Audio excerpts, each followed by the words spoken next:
போட்டுட்ருக்காரு. விவசாயிகள் பிரச்சனை இருக்குது, அந்த பிரச்சனை இருக்குது, இந்த பிரச்சனை இருக்குது, இதுக்கெல்லாம் பேசாதவர் இதுக்கு மட்டும் பேசுகிறாரு அப்படின்ற விமர்சனம் வரும்ல. அதனால் அதை வந்து அது ஒரு சட்ட பிரச்சனை லீக் ஆனது. அதை ப்ரொடியூசர் பார்த்துக்கிட்டாரு. அவர் லீக் ஆன உடனே இமீடியட்டாக கம்ப்ளைண்ட் கொடுத்தாங்க. அதுக்கு ரிலேட்டான ஆளுங்களை அரெஸ்ட் பண்ணாங்க.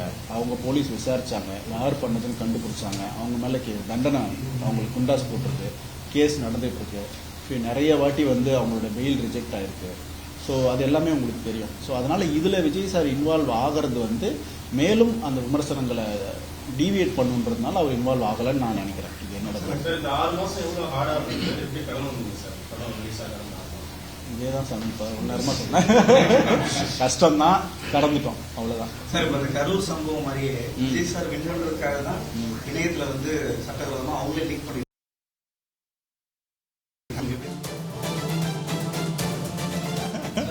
இல்லை அது ஒரு அப்படி யோசிக்கிறது எவ்வளோ டஃப்பான வேலை. இந்த படம் வந்து ஒரு 400 கோடி ரூபா இருக்கும், ஓகேங்களா?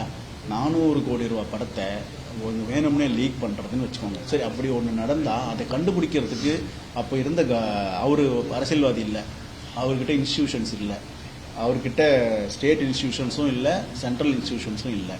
அப்போ இவங்கெல்லாம் சேர்ந்து கண்டுபிடிக்கிறதுக்கு எவ்வளோ நேரம் ஆகும்? அவங்களே லீக் பண்ணோம். மேட்ரு ஆஃப் ஹவர்ஸில் அவங்க கண்டுபிடிச்சிடலாம், இல்லை மேட்ரு ஆஃப் டேஸில் கண்டுபிடிச்சிடலாம். அப்போ இவ்வளவு எவிடன்ஸு, நீங்கள் வந்து ரேஷ்னல் திங்கர்ஸ் நிறைஞ்ச மாநிலம் தமிழ்நாடு இல்லை. அப்போது இவ்வளோ எவிடன்ஸாக ஒரு விஷயம், எவிடன்ஸோட ஒரு விஷயம் வந்து காட்டப்பட்டு கூட அப்போ நீங்கள் இப்படி ஒரு கம்ப்ளைண்ட் பண்ணுறீங்கன்னா வெறும் அரசியல் லாபத்துக்காக பண்ணுறாங்கன்றதை மக்கள் புரிஞ்சுக்கிட்டாங்கன்னு நான் நினைக்கிறேன். நீங்கள் சமீபத்தில் 6 மாதத்துல நிறைய இணையத்துல வர செய்திகளை பார்த்துருப்பீங்க. நீங்க சமீபத்தில் நேர்காணல் கூட சொல்லிருக்கீங்க, நிறைய பொய் சொட்டுகள் அதுல பண்றாங்க. அது உண்மையில சொல்றதுக்கும் பொய்னு சொல்றதுக்கும் அவங்களே விளையாடுறாங்க அப்படின்னு. எவ்வளவு கோபமா இருக்கு இந்த இணையம் இப்படி ஒரு செயல் நடந்துட்டு இருக்கிறதா? இல்லை, எனக்கு கோபம் அந்த மாதிரிலாம் இல்லை, பயமாக தான் இருக்கு. என்ன பயமா இருக்குன்னா, நம்ம இந்தியா இன்னைக்கு வந்து ஒரு நம்பர் 1 எதில் இருக்குன்னா பொய்களை உற்பத்தி பண்றதுல தான் இருக்கு. நம்ம என்ன உற்பத்தி பண்ணணும், வேர்ல்டில் அவன் என்னென்ன உற்பத்தி பண்ணிட்டுருக்கான், நம்ம ஏராளமான பொய்களை உற்பத்தி பண்ணிட்டே இருக்கோம். ஹிஸ்ட்ரியை பேஸ் பண்ண வரலாற்று பொய்கள், ஜாதியை வச்சு பொய், மதங்களை வச்சு பொய், பிஹேவியர்ஸ் வச்சு பொய். இந்த பொய்கள்லாம் என்ன பண்ணுதுன்னா, ஒருத்தனை வந்து காம்படிட்டிவ் மைண்ட் செட்டை கிரியேட் பண்ணாமல் அவனுக்கு வந்து ஒரு இன்செக்யூரிட்டி மைண்ட் செட்டை கிரியேட் பண்ணுது. இவனால தான் நம்ம ஜெயிக்கலை, இவனால தான் நம்ம எல்லாத்தையும் இழந்துட்டோம், இப்படின்ற ஒரு இன்செக்யூரிட்டி மைண்ட் செட்டை கிரியேட் பண்ணுது. ஸோ அது வந்து ஒரு தேசத்தோட வளர்ச்சிக்கு ரொம்ப ஆபத்து. ஸோ ஒரு பொய் வந்து ஒரு மனுஷனை முட்டாளாக்கிடும். முட்டாள்கிட்ட எந்த கேள்விக்காவது பதில் இருக்குமா? அப்போ அவன் என்ன பண்ணுவான்? அவனை நீங்கள் திரும்ப திரும்ப கேட்டிங்கன்னா கோவம் வந்துடும், அவனுக்கு வயலன்ஸ்குள்ளே போவான். ஸோ அதனால் இந்த என்னுடைய பர்சனல் விருப்பம், இந்த பொய்களை உருவாக்குறவங்களை தடுக்கிறதுக்கும் பரப்புறவங்களை தடுக்கிறதுக்கும் சட்டங்கள் வேணும். அது உற்பத்தி பண்ற வெறுப்பை தடுக்கிறதுக்கு சட்டங்கள் வேணும்னு நினைக்கிறேன். இந்த படம் வந்து உங்களுக்கு குழந்தை மாதிரி இவ்வளவு நாள் ரிலீஸ் ஆகிறதுக்கு நான் அவ்வளோ கஷ்டப்பட்டு நடிகரா, ஒரு முதல்வரா விஜய் சார் உங்களுக்கு எந்த அளவுக்கு சப்போர்ட்டா இருந்தாங்க? சொல்லிட்டேனே, பதில் சொல்லிட்டேனே. எல்லாமே அவங்க 2 பேரும், ஹீரோ ப்ரொடியூசர் 2 பேரும் ஸ்ட்ராங்கா இருந்தாங்க. அது வந்து ஒரு ஆலமரம் மாதிரி நின்னாங்க, நாங்கள் நிழல்ல நின்றுக்கிட்டோம். அதனால எங்களுக்கு வெயில் படலை. முதல் நாள் இந்த படம் வந்து 150 கோடி ரூபாய் உலக லெவலில் வசூல், தமிழ்நாட்டில் 50 கோடி ரூபாய் வசூல். புது சாதனையை வந்து உருவாக்கணும். இந்த சாதனையை வருங்காலத்தில் இப்போ இருக்கிற படங்கள் வந்து ரிப்பீட் பண்ணக்கூடாது அப்படின்னு ஒரு டாக்டர் இருக்கிற மாதிரி பேசிட்டு அது நடக்கும். 150 கோடி 50 கோடி நம்புறீங்களா? நான் வந்து உங்ககிட்ட ஒரு வைக்கிற வேண்டுகோள்னா, இந்த கேள்வியே நீங்க இனிமே எங்கேயுமே கேட்காதீங்க. ஏன்னா இது வந்து மக்களுக்கு ஒரு தேவையில்லாத பிரச்சனை.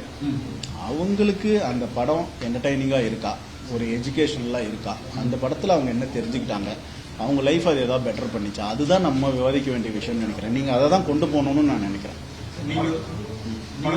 முதல் நாள் டிக்கெட், முதல் நாள் இது விஜய் சார் படத்துக்குலாம் எவ்வளோ ரேட் கொடுக்கணும். இப்போ வந்து அவங்க சிஎம் ஆயிருக்காங்க, அது வந்து அரசும் கண்காணிக்கணும்.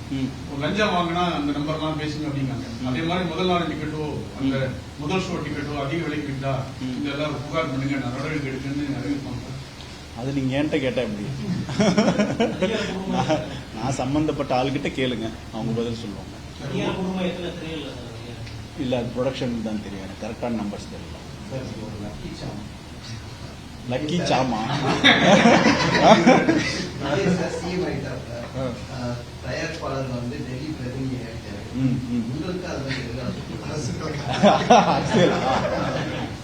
எதிர்காலத்துல ஆசை நிகழ்காலத்துல இருந்திருந்தாலே ஆயிருப்பேனே, அதனால நிகழ்காலத்திலயும் இல்ல எதிர்காலத்திலயும் இல்ல நீங்க அரசியலுக்கு வந்து பேசிக்கா ஒன்று ஒரு ஸ்ட்ராங் மைண்ட் செட் வேணும் உங்களுக்கு. நான் சொல்றது நீங்க நல்லது பண்ணணும்னாலும் செல்ஃபிஷா இருந்தாலும் எப்படி இருந்தாலும் ஸ்ட்ராங்கான ஒரு பிஹேவியர் வேணும். எனக்கு அவ்வளவு ஸ்ட்ராங்கான பிஹேவியர் இல்லை. என்ன கேட்கிறாங்கன்னா, நிறைய பேர் இதை ராஜாங்கம் பண்ணிருக்காங்க, திருச்சி இடைத்தேர்தலாம் வந்து மேலிட பிரதிநிதி மாதிரி வினோத் சாருக்கு ஏதாவது நான் கேட்டாலும் தரமாட்டாங்க, இவன் அதுக்கு செட் ஆக மாட்டான்.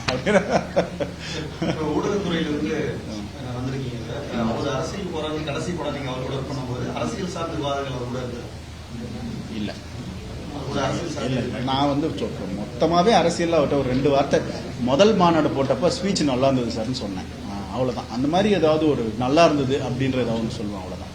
இது உங்களை மாட்டிவதுக்கான கேள்வி இல்ல, விஜய் சார் வரும்போது நானே ஜெயிப்பாருன்னு நினைக்கல அப்படின்னீங்க. ஆமா, எதனால? இல்ல நம்ம அவருக்கு ஏகப்பட்ட ப்ராப்ளம்ஸ் வந்தது இல்ல, நம்ம சொல்றது அவ்வளோ ப்ராப்ளம்ஸ் வரும்போது ஜனங்க அதை எப்படி ரிசீவ் பண்றாங்க, அப்போ வந்து விஜய் சாரை நம்புவாங்களா மாட்டாங்களா அப்படின்ற ஒரு பயம் இருந்தது. ஸோ அப்போ அப்படி இருக்கும்போது பொலிட்டிக்ஸ்ன்றதுல எல்லாருமே என்னென்ன அப்போ டிவியில் பேசினவங்களாம் என்னென்ன சொன்னாங்க, பூத் பாலிட்டிக்ஸ்னு ஒன்று இருக்கு, காசுன்னு ஒன்று ஓட்டு கொடுப்பாங்க, இந்த பவர் எல்லாம் எப்படி ஃபேஸ் பண்ண முடியுன்ற அந்த ஃபியர்லாம் இருந்தது. அப்போது அது எல்லாத்தையுமே மக்களில் உடைச்சிருக்காங்க. அதை நான் ப்ரெடிக்டே பண்ணல. குறிப்பாக மக்கள் வந்து காசு வாங்கிட்டு ஓட்டு போடாமல் போனது ஒரு பெரிய சர்ப்ரைஸ் ஃபேக்டராக நான் பார்க்குறேன். இன்னொரு பெரிய சர்ப்ரைஸ் ஃபேக்டராக நான் பார்க்குறது, இது வரைக்கும் ஓட்டு எப்படி போடுவாங்கன்னு ஒரு ஸ்டாட்டிஸ்டிக்ஸும் மேத்தமெட்டிக்ஸும் இருந்ததில்ல. இந்த ஊரில் இவ்வளோ ஜாதி இருக்குது, இவ்வளோ மதம் இருக்குது, இவ்வளோ கேஷ் ஃப்ளோ இருக்குது, இங்கே இவங்க ஜெயிப்பாங்க அப்படின்னு ஒரு மேத்தமெட்டிக்ஸை ரீடிஃபைன் பண்ணியிருக்காங்க மக்கள். ஸோ அது எனக்கு ஆச்சரியமாக இருந்து நான் லேர்ன் பண்ணிக்கிட்டேன் அதை. ஸோ இனிமே ஓட்டிங் பேட்டர்னை வந்து இந்த ஃபேக்டரியும் கன்சிடர் பண்ணி பண்ணுவாங்கன்னு நினைக்கிறேன். சார் பொதுவாக விஜய் சார் வச்சு படம் எல்லா இது விஜய் சாரோட படம் அது ஃபர்ஸ்ட் நாளே இது சொல்லிட்டேன், 200% விஜய் சார் படம். ஒரு 3 மணி நேரம் படத்தில் 2.5 மணி நேரம் விஜய் சாரை கொண்டாடி பாருங்க. ஒரு 1/2 மணி நேரம் லாஸ்ட் 1/2 மணி நேரம் அமைதியா உத்து கவனமா பாருங்க. அது நம்ம லைஃபை பெட்டர் பண்ணும். படத்துல நிறைய காட்சிகள் மாற்றப்பட்டிருக்கிறதா சொல்றாங்க. என்னென்ன காட்சிகள் மாற்றப்படுறதுன்னா எப்படி சொல்றது? லீகான ஃபுட்டேஜ்ல இருந்து இல்ல அந்த மாதிரி சின்ன சின்ன விஷயங்கள் நம்ம இதுக்கு முன்னாடியே பேசணும். சின்ன சின்ன விஷயங்கள் வந்து என்ஹான்ஸ் ஆயிருக்கு, ஆட் ஆயிருக்கு, டெலிட் ஆயிருக்கு. இல்ல ஆட் ஆயிருக்கு, டெலிட் ஆயிருக்கு. அவர் அப்சைட் டவுனா எதுவும் மாத்தல. சார் இப்போ அரசியலுக்கு வந்தாரு, வர நிலைமையில இருந்தாரு, ஐ எம் கமிங் ஒரு வார்த்தை இருக்கு. இப்போ சிஎம் ஆயிட்டாரு, வார்த்தையை மாத்திருக்கீங்க. மாத்தல. நீங்க வந்து இதை டைம் மிஷின்ல போய் பாத்துருக்கீங்க. அரசியல் சார்ந்த படங்கள் எதிர்பார்க்கலாமா சார்?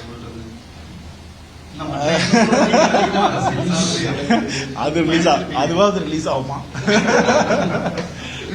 தெரியல. இல்ல அது வந்து ரூல்ஸ் என்ன அலோவ் பண்ணுதோ அது பண்ணிருக்காங்க. அது வெள்ளித்திரையில் காண்க. ஆமா, நான் வந்து பணம் போட்டு ப்ரொடியூஸ் பண்ணல, நான் வந்து ப்ரெசென்ட் பண்றேன், ப்ரொடக்ஷன் பண்றேன். ஒரு படத்தை வந்து ஷான் ஒரு இன்வெஸ்டர் பண்றாரு, இன்னொரு படத்தை சுதன் ஃபேஷன் ஸ்டுடியோஸ் சுதன் அவர் பண்றாரு. நான் ப்ரொடக்ஷன் மட்டும் பார்த்துக்கிறேன். போஸ்டர்ல படத்தோட ரிலீஸ் போஸ்டர்ல முதல்வர் விஜய் அப்படின்னு சொல்லி போஸ்டர் போட்டாங்க. படத்தோட டைட்டில் கார்டுலயுமே அது வருமா? இப்பதானே அவர்